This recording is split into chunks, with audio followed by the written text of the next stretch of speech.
रुको रुको रुको रुको, एक सेकंड रुको। अभी अभी भाई एक बहुत बड़ी ब्रेकिंग न्यूज आई है, और ये ब्रेकिंग न्यूज इतनी इंपॉर्टेंट, इतनी अर्जेंट, इतनी नेशन शेकिंग है कि मैं तुम्हें सीधा सुनाना चाहता हूं, बल्कि दिखाना ही चाहता हूं। आप ये वीडियो देखो पहले। और बड़ी खबर आपको यहाँ पर बता दें, कैबिनेट बैठक में पीएम मोदी की मंत्रियों को यहाँ पर सलाह है। जहां सूत्र बता रहे हैं कि गर्मी पर पीएम मोदी की मंत्रियों को सलाह यहाँ पर दी गई। यहाँ मंत्रियों को ज्यादा पानी पीने की सलाह दी गई है। इसके अलावा मंत्रियों को हाइड्रेट रहने के लिए सलाह भी यहाँ पर दी गई है। प्रधानमंत्री जी ने कैबिनेट मीटिंग में अपने मिनिस्टर्स को हाइड्रेटेड रहने की सलाह दी है। हाइड्रेटेड मतलब पानी पीते रहिए भाई लोग। H2O, दो हाइड्रोजन एक ऑक्सीजन से मिलकर बनी हुई वो चीज।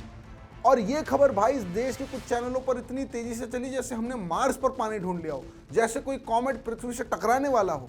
एक सेकंड के लिए सोचो यार, पीएम ने मिनिस्टर्स को बोला पानी पियो, और चैनलों ने सोचा भाई ये तो बहुत इंपॉर्टेंट न्यूज है, नेशन नीड्स टू नो। जबकि इस देश में 600 मिलियन लोग, 600 मिलियन, याद रखना ये नंबर, सेवियर वाटर स्ट्रेस में जी रहे हैं, यानी कि गंभीर जल संकट में जी रहे हैं। वो ब्रेकिंग न्यूज नहीं है। ब्रेकिंग न्यूज ये है कि पीएम ने मिनिस्टर्स को हाइड्रेटेड रहने के लिए बोला है। वेलकम टू जंजिस्तान दोस्तों। आज हम बात करेंगे इस देश के पानी की, उन लोगों की जो पानी के लिए तरस रहे हैं। मैं हूं तुषार गिरी, और आज का एपिसोड डेडिकेटेड है उन बच्चियों को, उन महिलाओं को, उन किसानों को जिनके लिए पानी एक रिसोर्स नहीं, एक सपना बन गया है। चलिए शुरू करते हैं। पहले बात करते हैं इस ब्रेकिंग न्यूज की। कैबिनेट की मीटिंग थी, देश की प्रॉब्लम डिस्कस हो रही थी या नहीं वो तो भगवान जाने, लेकिन एक पॉइंट पर पीएम जी ने कहा कि गर्मी बहुत है मित्रों, हाइड्रेटेड रहिए। देखिए पानी पीना अच्छी बात है भाई, हाइड्रेशन इज वेरी इंपॉर्टेंट, ये कोई कंट्रोवर्शियल स्टेटमेंट नहीं है। लेकिन जिस देश में 75% घर सेफ ड्रिंकिंग वाटर से महरूम हो, उस देश में इसे ब्रेकिंग न्यूज बनाना, यार ये आयरनी नहीं, ये तो ट्रेजेडी है ना। और ये चैनल्स जो अपने आप को मतलब नेशन की वॉइस बोलते हैं, इन्हें कोई शर्म नहीं आती। एक एंकर है, बड़े बड़े सेट हैं, ग्राफिक्स हैं, और वो चीख रहा है मिनिस्टर्स को हाइड्रेशन रहने की सलाह दी। मतलब उसका दिमाग नहीं बोलता कि एक भी बार भाई कि एक बार बाहर निकल, एक बार किसी गांव में जा, देख कि लोगों के घर में पानी आ भी रहा है या नहीं आ रहा है। नहीं आता होगा इसके दिमाग में, क्योंकि वहाँ टीआरपी नहीं मिलती ना इन लोगों को, वहाँ गवर्नमेंट की नाराजगी नहीं मिलती है। इसीलिए इनको बोला जाता है गोदी मीडिया। मैं यहाँ स्टूडियो में बैठकर पानी पी रहा हूँ, ये प्रिविलेज है, ये बेसिक ह्यूमन राइट होना चाहिए था। पर इस देश में पीने लायक पानी अब एक लग्जरी बन गया है, और जो ये बात करे वो इंटरनेशनल हो जाएगा। जो पीएम का लंच रूटीन कवर करेगा वो असली जर्नलिस्ट कहलाएगा। वाह भाई वाह। ठीक है, अब मैं तुम्हें कुछ नंबर्स दूंगा, और ये नंबर्स बोरिंग नहीं है भाई, मैं सच बता रहा हूँ, ये नंबर्स नींद उड़ाने वाले हैं। Number 1, 600 million.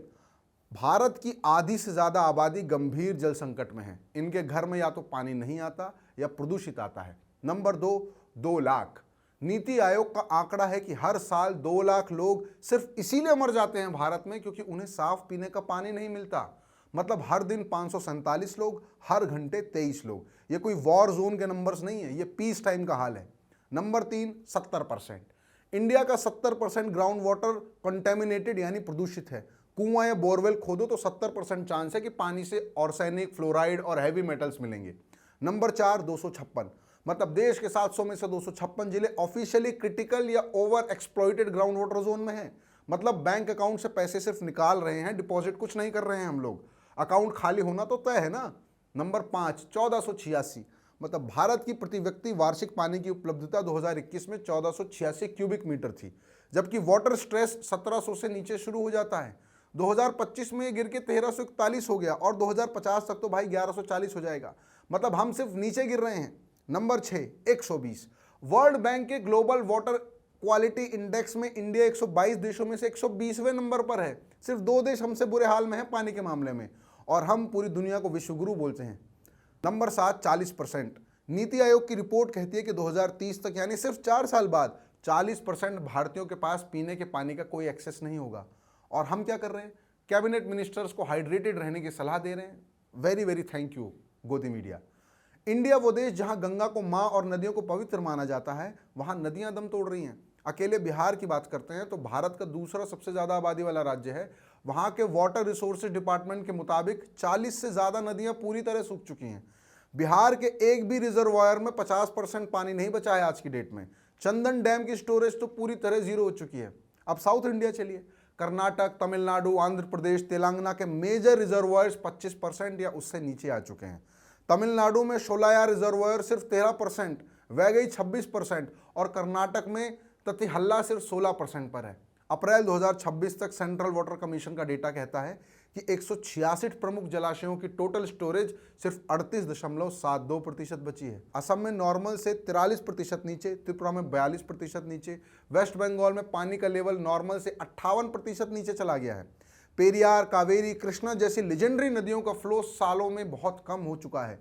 असम में ब्रह्मपुत्र का वाटर लेवल इतना गिर गया है कि फेरी सर्विसेज बंद करनी पड़ी और नावें रेत में फंस गईं। जिन नदियों का नाम हम स्कूल में सीखते थे वो आज सूखी जा रही हैं। और टीवी पर ब्रेकिंग न्यूज़ क्या है? मिनिस्टर्स का हाइड्रेशन। दोस्तों, मैं चाहता हूं कि आप सोशल मीडिया पर वायरल हो रहे छोटा सा वीडियो देखो, जिसमें 7 से 8 साल की छोटी बच्चियां हैं जिनकी उम्र स्कूल जाने और खेलने कूदने की है। वो एक गहरे कुएं से रस्सी की मदद से नीचे उतरकर पानी भर रही हैं। पानी गंदा, मटमैला और दूषित है। वो उस गंदे पानी को भरती हैं और ऊपर लाती हैं अपने परिवार की प्यास बुझाने के लिए। अभी अगला वीडियो भी देखिए। यह मध्य प्रदेश से है, भारत का दिल, जहां हजारों लोग गुस्से में सड़कों पर आ गए हैं क्योंकि उनके पास पीने का पानी नहीं है। लेकिन हमारी मुख्यधारा की मीडिया ने क्या किया? उन्होंने बस ये चेक किया कि क्या पीएम ने इस पर कुछ बोला है, क्या बीजेपी या कांग्रेस ने इस पर कोई पॉलिटिकल पॉइंट स्कोर किया है। मीडिया को अब देखो खबर नहीं, उनको सिर्फ पॉलिटिकल एंगल चाहिए। उस 9 साल की बच्ची का कोई पॉलिटिकल एंगल नहीं था, इसीलिए वो प्राइम टाइम पर नहीं आई।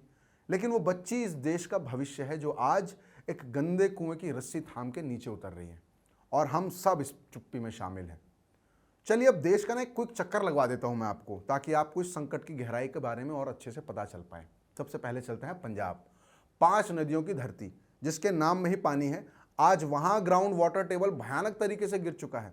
CGWB की 2025 की रिपोर्ट के मुताबिक पंजाब हैवी मेटल्स और एग्रीकल्चरल रन ऑफ से सबसे क्रिटिकली अफेक्टेड राज्य है। वजह 14 लाख ट्यूबवेल्स अंधाधुंध पानी पंप कर रहे हैं क्योंकि बिजली सब्सिडाइज्ड है। यह मॉडल तबाही की तरफ लेके जा रहा है। हरियाणा में औसतन ग्राउंड वाटर 5.41 मीटर गिरा है। अंबाला में जून 2014 में वाटर लेवल 10.5 मीटर था, जो जून 2024 में गिर के 29.25 मीटर हो गया है। 3 मंजिला इमारत से भी नीचे। राजस्थान चलिए, इस साल गर्मी में तापमान 48 डिग्री सेल्सियस तक पहुंच चुका है ऑलरेडी। वर्ल्ड रिसोर्सेज इंस्टीट्यूट के मुताबिक यहाँ वाटर थ्रेट एक्सट्रीमली हाई है। उस तपती धूप में काम करने वाला मजदूर कैसे हाइड्रेटेड रह पाएगा जब पानी ही गायब हो रहा है स्ट्रीट से। महाराष्ट्र चलिए, मुंबई जैसे शहरों में गोदावरी बेसिन का 5 लाख लीटर पानी सिर्फ गन्ने की खेती के लिए इस्तेमाल होता है। दूसरी तरफ मराठवाड़ा में लोगों को 10 से 15 दिन में एक बार टैंकर से पानी मिलता है। महाराष्ट्र के 70% जिलों में वाटर लेवल हर साल 2 मीटर तक नीचे जा रहा है। तमिलनाडु चलिए, अब 2019 में चेन्नई ने डे 0 देखा था, मतलब जब सारे रिजर्वायर खाली हो चुके थे और लोग एक बाल्टी पानी के लिए भी घंटों कतार में खड़े रहते थे। आज फिर वही किल्लत उनके सर पर आ चुकी है और कोई अभी तक इसके लिए परमानेंट सॉल्यूशन नहीं निकाला गया है। अब आइए राजधानी दिल्ली में भी नीति आयोग की सख्त चेतावनी है कि 3 करोड़ की आबादी वाली देश की राजधानी दिल्ली 2030 तक अपना ग्राउंड वाटर पूरी तरह खत्म कर देगी। सिर्फ 4 साल बचे हैं। 21 मिलियन से ज्यादा लोगों के लिए पानी कहां से आएगा? यमुना तो पहले प्रदूषित होकर नाला बन चुकी है और झाग उगल रही है। अब बात करते हैं सरकार की सबसे बड़ी स्कीम की, जल जीवन मिशन, यानी हर घर जल। सुनने में कितना कमाल लगता है। यह मिशन 2019 में लॉन्च हुआ था। टारगेट क्या था भाई? 2024 तक हर ग्रामीण घर में नल का कनेक्शन पहुंच जाएगा। 2024 बीत गया, टारगेट मिस हो गया, जो कि हर बार हो जाता है। तो सरकार ने इसे बढ़ा के 2028 कर दिया और JJM 2.0 लॉन्च कर दिया। 8,69,000 करोड़ रुपए के नए बजट के साथ। ऑफिशियली सरकार कहती है कि 80% ग्रामीण घरों को टैप वाटर मिल गया है। 15.8 करोड़ घर कवर हो चुके हैं। बहुत बढ़िया, बहुत बढ़िया। वाह मोदी जी, वाह वाह। लेकिन अब नेशनल सैंपल सर्वे का सच सुन लीजिए।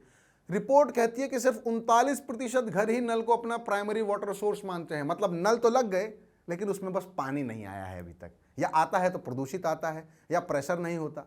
उत्तर प्रदेश में तो नल के पानी का यूसेज सिर्फ 6% है। बिहार, झारखंड, पश्चिम बंगाल और उड़ीसा में भी ये 6 से 30% के बीच ही है। करोड़ों रुपए मतलब खर्च हो गए, पाइप बिछ गए, मंत्रियों ने फोटो खिंचवा ली, पर लोग आज भी कुएं और टैंकर पर ही निर्भर हैं। स्टेट ऑफ इंडियाज एनवायरनमेंट 2026 की ताज़ा रिपोर्ट कहती है कि इंडिया ने officially fresh water change planetary boundaries को ब्रीच कर दिया है। यानी हमारा फ्रेश वाटर सिस्टम अब खुद को सेल्फ रिपेयर भी नहीं कर सकता है।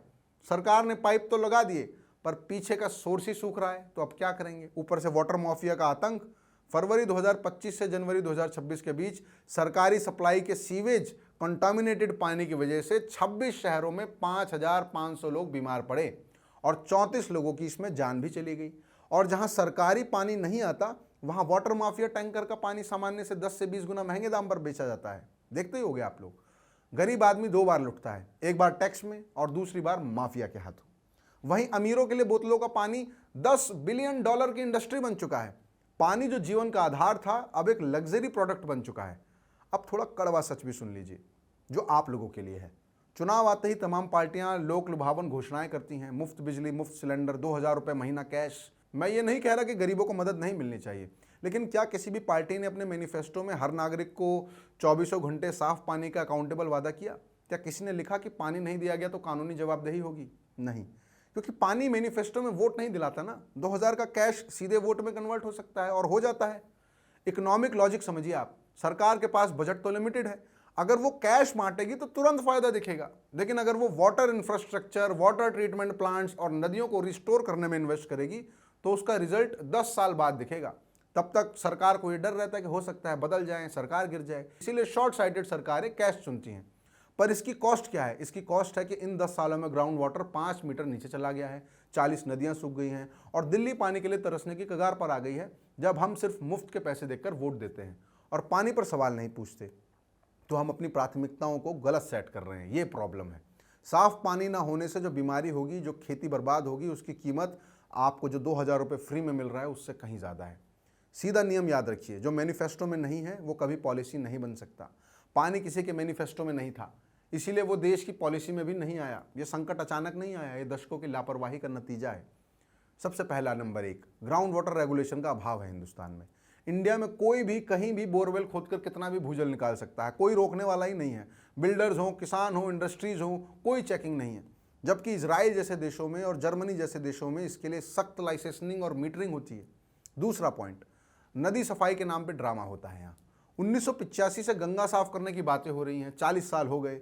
नमामि गंगे जैसे प्रोजेक्ट में भी 30,000 करोड़ से ज़्यादा खर्च हो गए हैं, पर आज भी कई सीवेज जो है सीधे गंगा नदी में जाके गिर रहे हैं। दिल्ली की यमुना तो पूरी तरह नाला बन चुकी है। नंबर 3, अर्बन वाटर प्लानिंग की कमी। एक्सपर्ट्स पिछले 20 सालों से कह रहे हैं भाई कि दिल्ली में संकट आने वाला है, पर इन 20 सालों में रेन वाटर हार्वेस्टिंग या वेस्ट वाटर रिसाइकलिंग को बड़े पैमाने पर मैंडेटरी क्यों नहीं किया गया? पॉलिसियों की फाइल बस दबी की दबी रह गई है। नंबर 4, एग्रीकल्चरल रिफॉर्म्स का डर। भारत का 85% फ्रेश वाटर खेती में जाता है और वो भी पारंपरिक बाढ़ सिंचाई में, जिससे भारी पानी बर्बाद होता है। ड्रिप इरिगेशन जैसी टेक्नोलॉजी पानी बचाती है, पर वाटर इंटेंसिव क्रॉप्स जैसे धान और गन्ने की खेती को प्रतिबंधित करने की पॉलिटिकल विल किसी पार्टी में नहीं है, क्योंकि ये पॉलिटिकल सुसाइड माना जाता है ना। Number 5, climate denial. World economic forum ने जनवरी 2025 में साफ कहा था कि भारत के लिए सबसे बड़ा short term risk water supply crisis है, लेकिन सरकार की तरफ से कोई नेशनल वाटर इमरजेंसी या स्पेशल पार्लियामेंट सेशन नहीं बुलाया गया है आज तक। बस पीएम ने मिनिस्टर्स के लिए जरूर सेशन बुला के कहा गया है हाइड्रेटेड रहिए आप सब लोग, और चैनलों ने इसे हेडलाइन भी बना दिया। मैं देखिए कोई पॉलिसी एनालिस्ट तो हूँ नहीं, मैं तो एक जर्नलिस्ट हूँ, लेकिन सॉल्यूशन बहुत सिंपल और मुमकिन है। मैं कुछ सॉल्यूशन मुझे लगता है जो हो सकते हैं उस पर बात कर लेते हैं। Number 1, ground water regulation. Israel की तरह भाई एक नेशनल वाटर अथॉरिटी बने ना, हर कुएं पर मीटर हो और तय सीमा से ज़्यादा निकालने पर भारी जुर्माना और लीगल एक्शन होना चाहिए। हमारे पास टेक्नोलॉजी और मैन पावर दोनों है, बस इच्छा शक्ति चाहिए। Solution number 2, rain water harvesting. भाई भारत का 80% पानी मानसून के 3-4 महीनों में ही आता है। अगर हम उसे कैप्चर और रिचार्ज करें तो गेम बदल जाएगा। तमिलनाडु ने 2001 में इसे चेन्नई में अनिवार्य किया था और वहाँ ग्राउंड वाटर लेवल में सुधार दिखा भी था। इसे पूरे देश में हर बिल्डिंग के लिए अनिवार्य किया जाना चाहिए। सॉल्यूशन नंबर 3, ड्रिप इरिगेशन पर सब्सिडी। इजराइल अपनी 90% सिंचाई ड्रिप से करता है, भारत में ये 15% से भी कम है। सरकार को फसलों की जगह ड्रिप इरिगेशन के इक्विपमेंट्स पर भारी सब्सिडी और सपोर्ट देना ही चाहिए।